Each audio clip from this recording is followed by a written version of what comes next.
আমি ইসলামী ছাত্র শিবির এবং এখানে অন্যান্য ছাত্র সংগঠনের যে সমস্ত নেতৃবৃন্দ উপস্থিত আছেন তাদের কাছে আমি আহ্বান জানাতে চাই, আরেকটি যুদ্ধ করার জন্য তোমাদেরকে তৈরি হতে হবে।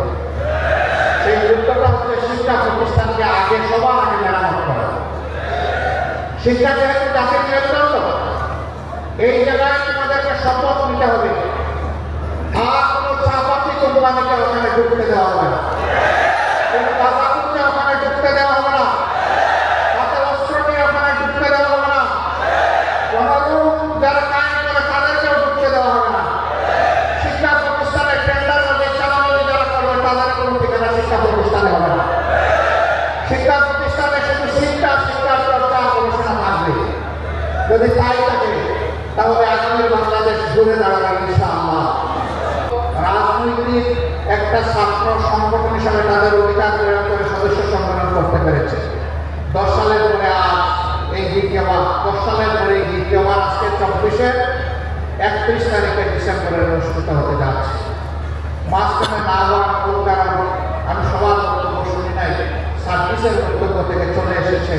সার্ভিস বলেছে এই সংগঠনকে নিশ্চিন্ন করতে চেয়েছিল, হ্যাঁ তারা পারেনি। সত্যের উপর যারা দাঁড়িয়ে থাকে আল্লাহ তাদের সাথে থাকে। ইসলামী ছাত্র শিবির সত্যের উপর যতক্ষণ দাঁড়িয়ে থাকবে ততক্ষণ আল্লাহ তাআলা তাদের সাথে থাকবেন। ধৈর্যের উপর যতক্ষণ থাকবে আল্লাহ তাআলা ততক্ষণ তাদের সাথে থাকবেন। ছাত্র শিবির তোমাদেরকে আজকে মূল দায়িত্ব নিতে হবে প্রতিষ্ঠিত ছাত্র সংগঠন হিসাবে। শিক্ষাঙ্গনে নৈতিকতা ফিরিয়ে আনা এবং শিক্ষাঙ্গনে শিক্ষার পরিবেশ ফিরিয়ে আনা। আমি তোমাদেরকে অনুরোধ করবো এই দুইটি গুরু দায়িত্ব তোমরা কাজে তুলে নাও। এতে যত স্যাক্রিফাইস তোমাদের করতে হবে সেই স্যাক্রিফাইসের জন্য তোমরা তৈরি থাকো। 2006 সালের 28 অক্টোবর এই জাতি কখনো ভুলবে না। সেই দিনটি ফ্যাসিস্টদের নেত্রী তার সহকর্মীদেরকে ঢাকায় জনপ্রিয়তা নিয়ে হাজির করার জন্য আহ্বান জানিয়েছিলেন। প্রকাশ্য দিবালোকে রাজপথে সেদিন পল্টন করে মানুষগুলাকে নির্মমভাবে পিটিয়ে পিটিয়ে হত্যা করা হয়েছিল। তাদের লাশের উপর বিকৃত সেই রূপগুলো উঠে নর্তন মুদ্রণ করেছিল। হত্যাকারী হত্যার নির্দেশতা পরিকল্পনাকারীদের বিরুদ্ধে মামলা হয়েছিল, কিন্তু ক্ষমতায় এসে ক্ষমতার গরমে সেই মামলা তারা তুলে ফেলেছিল। হ্যাঁ, সাময়িকভাবে তুলেছে কিন্তু হজম করতে পারেননি। এটা আপনাদের বদলের কারণ ইনশাআল্লাহ। সেদিন যার হত্যাকাণ্ড থেকে শুরু করে 2009 সালের 10 জানুয়ারি ক্ষমতা আসার পর থেকে ধারাবাহিকভাবে যতগুলো হত্যাকাণ্ড সংগঠিত করেছেন তার সবগুলো বিচার এই বাংলার মানুষ চায়, এই বাংলার মাটিতেই দেখতে চায়। একজন অপরাধীরা যেন এখান থেকে বাঁচতে না পারে আমরা দেখতে চাই। তাদের সময় ডাল থেকে বিচার করতেই হবে। এরা রাজনৈতিক দল হতে পারে না। যারা ক্ষমতায় বসে দায়িত্ব জ্ঞানহীনতার পরিচয় দেয়, দায়িত্বশীলতার পরিচয় দিতে পারে না, নিজের দেশের মানুষকে হত্যা করে গদি রক্ষার জন্য, তারা কখনো রাজনৈতিক দল হতে পারে না। তারা একটি সন্ত্রাসী দল। ইতিমধ্যেই সরকার তাদের সন্ত্রাসী ছাত্র সংগঠনকে নিষিদ্ধ ঘোষণা করেছে। এদের হাতে কত মায়ের মুখ খালি হয়েছে, এক আপনার মায়ের নয়।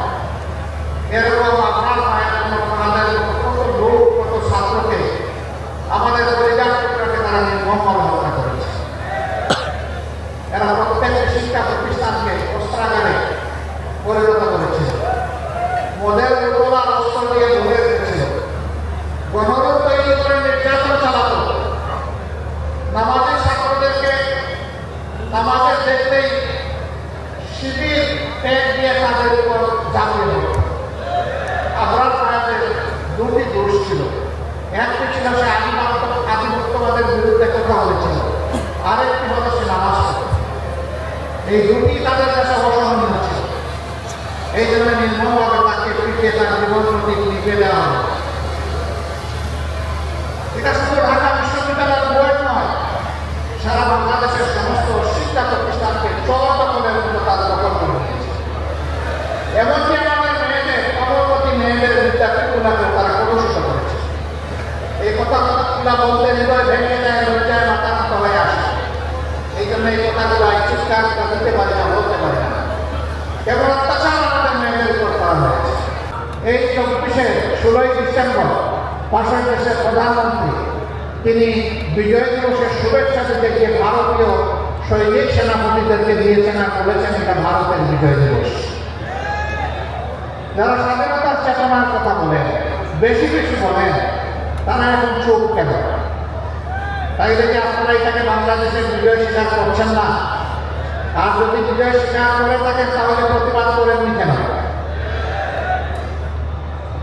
আসল রূপ তাদের প্রকাশ হয়ে গিয়েছে।